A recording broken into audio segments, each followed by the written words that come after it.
Hello everyone, universal study अड्डा के YouTube channel पर आप सभी का स्वागत है। आपका आज है 28 सितंबर और आपका पेपर जो है विज्ञान का वो लगभग समाप्त हो चुका है। और बात करेंगे यहाँ पे विज्ञान के क्वेश्चन पेपर सॉल्यूशन की। सबसे पहले बात करेंगे हम यहाँ पे 5 जो आपके एमसीक्यूज आते हैं। और दोस्तों इसी के साथ चैनल पर नए होंगे तो चैनल को फटाफट से सब्सक्राइब कर लीजिएगा। देखिए, सबसे पहला क्वेश्चन ये है कि सिने बार किसका अयस्क है। ये अयस्क से जो क्वेश्चन है वो हर साल आते ही हैं। आपको जो है सुपर टेट के नाम से एक प्लेलिस्ट मिल जाएगी, आप चैनल पर विजिट करिए। आपको सुपर टेट के नाम से जो प्लेलिस्ट मिलेगी उसमें इस तरीके के जितने भी आपके इंपॉर्टेंट क्वेश्चन है वहाँ पे कराए गए हैं। वो ना सिर्फ आपके डीएलएड के लिए इंपॉर्टेंट थे बल्कि वो आपके आने वाले सुपर टेट और आपका जो यूपी टेट जैसे पेपर है उनके लिए मोस्ट इंपॉर्टेंट है। वो जा करके पूरी उसको जो है वो प्लेलिस्ट को ही चेक करके देख लीजिएगा एक बार, सारे इंपॉर्टेंट वहाँ पे क्वेश्चन है। देखिए, सिने बार किसका अयस्क है, यहाँ पे आपसे पूछा है ZNAU HG या फिर FE। बात करें सही उत्तर की तो यहाँ पे आपका HG जो पारा है ये सिने बार जो है इसका अयस्क है। उसके अलावा अगला क्वेश्चन है कि निम्न में से विषाणु जनित रोग नहीं है। आपसे पूछा है कौन सा विषाणु जनित रोग नहीं है, तो यहाँ पे आपका निम्न में से विषाणु जनित रोग नहीं है पोलियो, कोरोना, एड्स या फिर हैजा। बात करें यहाँ पे सही उत्तर की तो हैजा जो है वो आपका विषाणु जनित रोग नहीं है, क्योंकि आपको पता है कि पंडित का टीका न्यू है, एक विटामिन का जो है यहाँ पे आपके लिए चैनल पे जो है वीडियो अपलोड किया गया था। उसमें कंप्लीट जो है विटामिन की पूरा आपको उसमें नॉलेज मिल जाएगी। जाकर के उस वीडियो को देखिएगा, क्योंकि आपका एक जो ये है चैप्टर के रूप में है आगे आने वाले पेपर के लिए आपके, तो उसमें आपको जो है पूरा मिलेगा। तो यहाँ पे जो है ये आपका हैजा ये इसका सही उत्तर है, क्योंकि जो है पंडित का टीका न्यू है से हैजा होता है और वो सारे जीवाणु जनित रोग होते हैं, मैंने आपको बताया था वहाँ पे।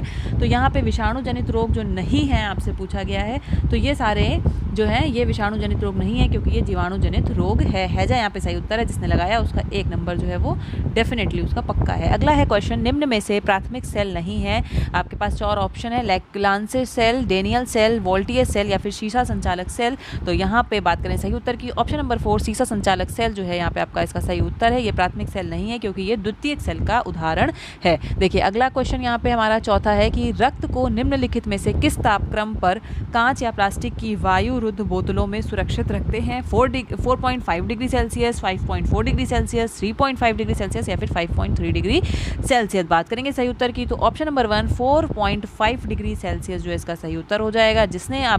जिन लोगों ने भी ये वाला मार्क किया है 4.5 डिग्री सेल्सियस लिखा है अपने आंसर्स में, तो उनको 1 नंबर यहाँ से ज़रूर मिलेगा। देखिए, नेक्स्ट क्वेश्चन है कि डार्विनवाद किस चीज़ से संबंधित है। ऑप्शन है उपार्जित लक्षणों की दशामिति या फिर अंगों का जो है उपयोग और अनुपयोग या फिर जीवों के आकार में वृद्धि की प्रवृत्ति या फिर योग्यतम की उत्तरजीविता। तो survival of the fittest theory है चार्ल्स डार्विन की, आपको पता है, जिसको हिंदी में योग्यता की उत्तरजीविता कहते हैं। Option number 4 is the right answer. ये रहे आपके 5 एमसीक्यू। फटाफट से बताइए क्या रहा है आपका स्कोर इन एमसीक्यूज में। एमसीक्यूज का स्कोर ज़रूर कमेंट सेक्शन में बताया करिए आप लोग, जिससे मुझे आइडिया लगता है कि आप लोगों में से कितने लोगों का कैसा स्कोर रहा है, और अच्छा लगता है ये जान के भी। चलिए बढ़ते हैं आगे अतिलघु उत्तरीय की तरफ। आपसे पूछा है कि अतिलघु उत्तरीय प्रश्न के पहले प्रश्न में कि विद्युत धारा अदिश राशि है, आपको यहाँ पे स्पष्ट करना है। तो आपको पता है कि अदिश राशियाँ वो होती हैं जिनमें परिणाम होता है सिर्फ, तो इस प्रकार विद्युत धारा जो है वो एक अदिश राशि है। क्या होता है विद्युत धारा? किसी भी चालक या सर्किट में आवेश का जो एक प्रवाह होता है उसको आप विद्युत धारा कहते हैं। इसके अलावा आपसे पूछा है चुंबकीय क्षेत्र क्या होता है, क्या समझते हैं आप चुंबकीय क्षेत्र से। तो क्षेत्र आप समझ ही रहे हैं, एक आसपास का जो उसके पूरा एक एरिया होता है। तो चुंबकीय क्षेत्र जो है वो विद्युत धाराओं और चुंबकीय सामग्री जो होती है उसका जो एक प्रभाव होता है उसको चुंबकीय प्रभाव कहते हैं। इसके अलावा मेंडलीव की आधुनिक आवर्त सारणी में कुल कितने आवर्त और समूह आपसे पूछे गए हैं। तो मेंडलीव की आवर्त सारणी के आपको यहाँ पे बताने हैं। ध्यान रखिएगा कि आधुनिक आवर्त सारणी में आपसे पूछे गए हैं, ना कि जो है आवर्त सारणी में। तो यहाँ पे आपको बताना है कि आधुनिक आवर्त सारणी में कितने जो है वो होते हैं वर्ग और आवर्त। वर्ग को देखिए समूह भी कहा जाता है, ध्यान रखिएगा। तो यहाँ पे आपके आवर्त जो हैं वो 7 होते हैं और जो आपका ये वर्ग है या जिसे हम समूह कहते हैं वो है जो क्या वो 8 होते हैं। तो यहाँ पे इस तरीके से आपका ये सही उत्तर होगा। जिसने ये लिखा है उसको 1 नंबर पक्का है। आधुनिक आवर्त सारणी के लिखने थे, ध्यान रखिएगा। फिर आपसे पूछा है HIV पॉजिटिव जो व्यक्ति होते हैं, HIV ह्यूमन डिफिशियंसी सिंड्रोम, जो आपका ये एक HIV वो है HIV एक जो डिजीज़ है। उसके अलावा जो आपसे पूछा है कि HIV पॉजिटिव जो व्यक्ति होते हैं उनका पता लगाने के लिए हम किन परीक्षणों का प्रयोग करते हैं, आपको नाम लिखना है। एलिसा परीक्षण बहुत फेमस है, कुछ नया नहीं है यहाँ पे। एलिसा परीक्षण आपका हो जाएगा। एलिसा परीक्षण का प्रयोग करते हैं। देखिए आगे है प्राथमिक उपचार के किन्हीं 2 उद्देश्य, प्राथमिक उपचार के 2 उद्देश्य आप कुछ भी लिख सकते हो, कोई बताने का ऐसा वो नहीं है। आप उसके अलावा आपसे पूछा गया था क्वेश्चन नंबर 11 में कि ऊर्जा का पिरामिड कैसा होता है। ऊर्जा का पिरामिड याद रखना, ये तो आगे आने वाले पेपर के लिए भी इंपॉर्टेंट है और आपको बड़े अच्छे से पढ़ाया भी गया है। चैनल पर जाकर के विजिट करो, सुपर टेट की प्लेलिस्ट में देखो जाके, सारे वहाँ पे जो MCQs हैं आपके लिए वो लगातार सब इंपॉर्टेंट है और बहुत ही डिटेल एक्सप्लेनेशन के साथ आपको बताया गया है। जो ऊर्जा का पिरामिड होता है वो याद रखना कि हमेशा सीधा होता है। क्यों? क्योंकि ऊर्जा जो है वो हमेशा एक दिशीय होती है और प्रत्येक पोषण पर, जैसे एक के बाद जो दूसरा पोषण स्तर होगा, फिर तीसरा पोषण स्तर होगा, उस पर कुछ ना कुछ जो है वो ऊर्जा का क्षय अवश्य ही होता है।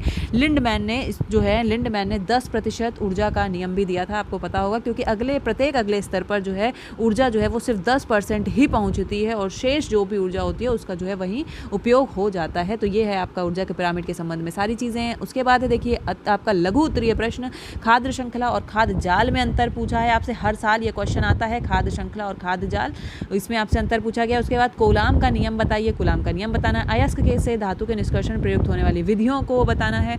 रक्त का थक्का बनने की विधि बताना है। उसके बाद आपसे यहाँ पे ये किसी एक परिपथ में 10 इलेक्ट्रॉन 1 घंटे के लिए प्रभावित होते हैं तो परिपथ में विद्युत धारा की गणना कीजिए आप। थैलीसीमिया जो है रक्त दोष से परिचय कराना है, कारण लक्षण परिणाम बताने हैं। और फर्स्ट एड बॉक्स क्या होता है, ये तो देखिए बड़ा अच्छा क्वेश्चन है, 2 नंबर का, कोई भी बच्चा जो है वो बिना पढ़े भी लिख पाएगा कि फर्स्ट एड बॉक्स क्या होता है। एक प्राथमिक उपचार का एक साधन है फर्स्ट एड बॉक्स, जो हम अपने घर पर बना करके रखते हैं, छोटी मोटी चीज़ों के लिए उसका उपयोग हो जाता है और एक तरीके से वो प्राथमिक सहायता हो जो है वो फर्स्ट एड बॉक्स के रूप में हम ले लेते हैं। तो उनके कार्यों को भी आपको समझाना है कि किस प्रकार से वो काम आते हैं, क्या क्या चीज़ें आप उसमें रख सकते हैं, सारी डिटेलिंग आप कर सकते हैं, क्योंकि डेफिनेटली आपसे 2 नंबर में पूछा गया है तो आप बहुत शॉर्ट नहीं कर सकते हैं। एक पेज तो आपको मैक्सिमम लिखना ही लिखना है, बाकी वेरी शॉर्ट जो है उसमें बहुत ज़्यादा मत लिखिए। 1 नंबर का है, जितना आपके पास टाइम है उस हिसाब से आप लिखिए। तो ये था आपका आज का विज्ञान का प्रश्न पत्र जो हमने सॉल्व कर लिया है। अपने कमेंट जो आपका स्कोर रहा है स्पेशली MCQ का, वो जाकर कमेंट सेक्शन में बताइए। मिलते हैं नेक्स्ट वीडियो में नेक्स्ट टॉपिक के साथ। वीडियो पसंद आया लाइक कीजिए, चैनल पर नए हैं शेयर और सब्सक्राइब कीजिए, नोटिफिकेशन बेल को जरूर प्रेस कीजिएगा और मिलते हैं नेक्स्ट वीडियो में नेक्स्ट टॉपिक के साथ। Till then take care, good bye, जय हिंद, जय भारत।